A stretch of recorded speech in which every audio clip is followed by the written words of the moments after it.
Alright, so hello, incubator. Today I'm going to be interviewing you.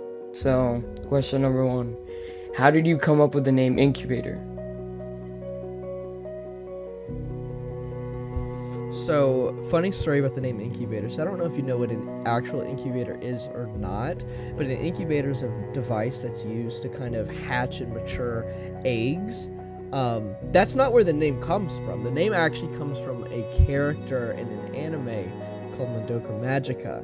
So, there's a character in the show called Kyubey, and they come from a race of alien creatures called the incubators. And I thought the name was cool, so that's where the name actually comes from. I didn't learn later until what an actual incubator was. Alright, that's cool. Alright, Yeah. second question. Yeah. What/who made you want to start content? I've always been interested in making content, specifically movies. When I was a kid, my parents got me a camcorder, and I would just that was my toy, was that camcorder. So I originally wanted to do movies, but I didn't want to like move to California or Georgia or anything like that where the big movie hubs are, and so content was kind of the natural choice because you can just make that at home. And so that's really what got me started into doing it. I've always had an interest in Yeah, that's cool. Alright. it. Yeah. Third question: what age were you when you found passion in playing games? I would say I've always had a passion for video games. My parents only let me have like an hour of game time or screen time, as I called it, so that would include TV per day when I was growing up. So I would sneak over to my friend's house to play more video games. I've always enjoyed them. You know, as a kid, you grow up with it, and it's just like it's problem solving. It develops your brain. It's engaging, and so it's always been something that I've liked. Alright, so if you could ever change anything you did in the past, such as your name, brand, would you do it? Yeah, I would. So the first and foremost thing I would change is my name, Incubator TV on Roblox.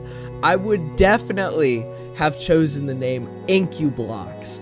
I no longer can because somebody has claimed that name, but maybe in the future I can get it back somehow. But for right now, I'm Incubator TV. I'd rather be Incublox on Roblox. Alright, so did you teach yourself how to edit and market your brand, or was it someone else? I taught myself how to edit. So I actually went to film school for 2 years, and because I was always interested in film, like I said earlier. And when I got there, I already knew how to edit. And so like those classes were just an absolute breeze to me because it's like you're just teaching me stuff I already know. No, I taught myself it. I taught myself how to do content creation and how to, build a brand and all that stuff. I wouldn't say it's self-learned because I've gotten advice from people over the years and, just looked stuff up online. So I wouldn't say it's like, completely come out of my head out of nowhere. But for the most part, it was by myself. Nice. Alright. Whenever you play Rivals on stream, what is the top one thing you worry about when you stream? And if so, why? It would be chat moderation. I truly believe that your chat can make or break the experience for viewers. But I've solved that problem because I have an incredible moderation team who do just an insane job at making sure that there's not a lot of toxicity or hate or rage baiting and all that kind of stuff. So I would say that problem's pretty much solved. What I like about streaming is that it builds like a community, and I love talking with my viewers on stream. So having a chat that is like family friendly and clean matters a lot to me. Yeah, I've seen your streams and you do talk to your viewers a lot. Thank you. Alright, if you could make content on another game that isn't Rivals, which game would it be and why? I would say if we're just talking specifically Roblox, it'd probably be Kill Streak. because I'm a battle royale fanatic. I have over 2,000 hours in like Apex Legends, and I have over 500 in PUBG. It'd be Kill Streak because that's also a battle royale that just came out. It's got a lot of potential and it's a ton of fun to play. So I'd have to say Kill Streak. Yeah, honestly, that would be pretty cool to see you stream and make videos on Killstreak. Yeah, it's a good game. Really good game. Alright. When you were starting out, did you ever fail or were you a massive success? Oh, lots of failures. I've been doing content creation for years. Like I said, I originally did Apex Legends content. I did that for about 2 years while I was working a full-time job. And, you know, I got moderate success. I got 32,000 followers on TikTok, and I think I got about the same number on YouTube as well, but over the course of 2 years. So it wasn't sustainable, and it really wasn't going anywhere. And after 2 years, I kind of had to throw in the towel with Apex Legends, which is unfortunate because I love the game. I love the game Apex. But no, I would say that content creation is a series of failures. You fail, you learn, you fail again, you learn from it. There's a quote that I like, which is 7 times down, 8 times up. So, That's yeah. actually a really good quote. Thank you. Thank you. Alright. What was your most excited moment of your channel's history? There would be 2. The first one would be the first time I hit 1 million views on a short. I still haven't hit 1 million views on a long form. That's the next big goal. It would be, but most exciting would be the 1 million on a short or hitting 100K on YouTube. Those would be the 2 most exciting moments. How did you react to that? Oh, I freaked out. I remember looking at the analytics for the short just go up, up, up, up, up, and I was like, oh my gosh, it's happening. I'm finally hitting it. And then I hit 1 million views, and I was like, oh, it doesn't actually net you as much as I expected. But it's still absolutely incredible. So it was good. Yeah.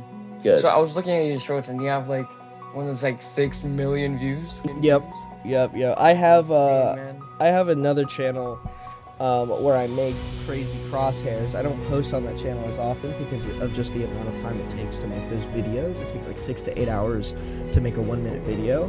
But one of those videos got about 20 million, which to me still absolutely blows my mind. So That's insane. yeah, it's pretty awesome. Do you think you could ever get a charm in Rivals? If so, why? I'm hoping so. I think the main thing that's been holding me back is not doing long-form content, but I'm starting to do that. And I did just get verified on Roblox too, so I hope that helps my credibility a little bit. You know, it tells them this guy's a safe choice. You know, he's not gonna start, you know, saying stuff. Yeah, congrats on that too, man. That's Thank an insane you. accomplishment. I appreciate it. So I'm really hoping to get a charm. That's kind of my next goal. We're gonna be grinding up the long form. All right, and the last one. Do you have any advice to give your viewers? Absolutely. If you're looking to get into content creation, expect to fail and don't judge your first chapter on somebody's 25th. So like, for example, if someone was to judge their views that they get to mine, like, just know that my channel is years in the making, and I currently have over 400 shorts posted. So it's not fair for you to compare yourself starting out to where I am now. And that's how I view myself with other creators too. You know, I look at larger creators that have 1 million plus, and I have to remind myself, you know, they're getting these views because they've been in the game longer. They've been making content for longer. They have more experience. I just have to get there. I have to bridge that gap as fast as possible. That's the advice that I would give. Dang, that's crazy. All right, yo, thank you for the interview. Of I'll get course. this edited, and I'll post it. Awesome. Excited to see it. Thank you, my man.